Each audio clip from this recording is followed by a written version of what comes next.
Buongiorno.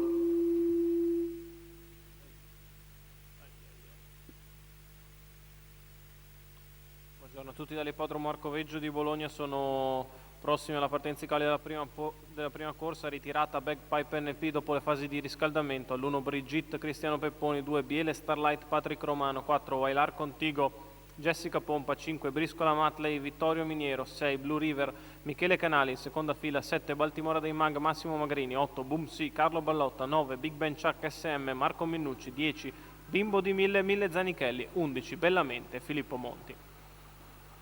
Allenamento completato, parte di galoppo Biele Starlight.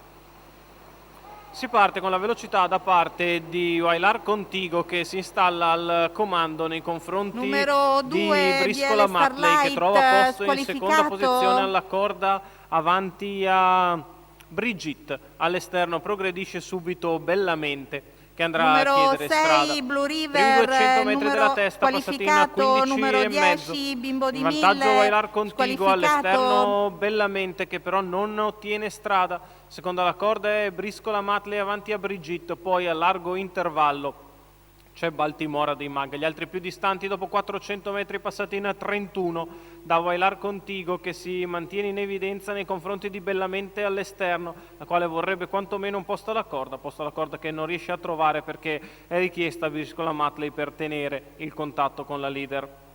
Poi Brigitte in quarta posizione, terza alla corda, numero 47, 9 Big i Ben primi Chuck SM squalificato. 600 metri di corsa. Si viene al passaggio davanti alle tribune con Wailar Contigo in vantaggio, Bellamente all'esterno. Poi sempre Briscola Matley richiesta per tenere il contatto con i primi due, ancora Brigitte. 1-2-1 gli 800 metri iniziali, neanche troppo lenti visto la pista lavata dalla pioggia.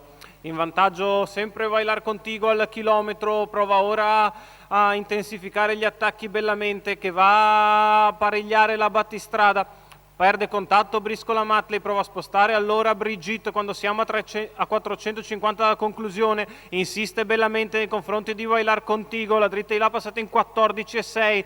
Bellamente, che ha preso 3/4 di margine nei confronti di Wailar Contigo, non riesce ancora nella discesa alla corda, si avvicina a Brigitte. Bellamente che continua ad attaccare, Wailar Contigo che si difende con l'ausilio della corda, l'ultima curva passata in 15,5, Bellamente che è passata ora con l'arrivo della dritta nei confronti di Wailar Contigo, si unisce alla lotta Brigitte che sposta in mezzo alla pista, Bellamente in vantaggio nei confronti di Brigitte e Wailar Contigo. Bellamente e Filippo Monti che si difendono fino in fondo nei confronti di Brigitte per il terzo Wailar Contigo, che ci ha provato davanti. 38 la chiusa, 1:16,3 il ragguaglio cronometrico. La pazienza di Filippo Monti, che una volta ricevuto il no da Jessica Pompa ha gestito i parziali all'esterno, ha attaccato sulla dritta opposta alle tribune, si è avvantaggiato in retta d'arrivo, aveva ancora qualcosina da spendere per difendersi dal finish di Brigitte. Il successo allora di Bellamente, Filippo Monti, Ettore Vairani, Roberto Stancari. Il successo della 3 anni da Marajà e Medley Italia, che aprono la giornata gentleman.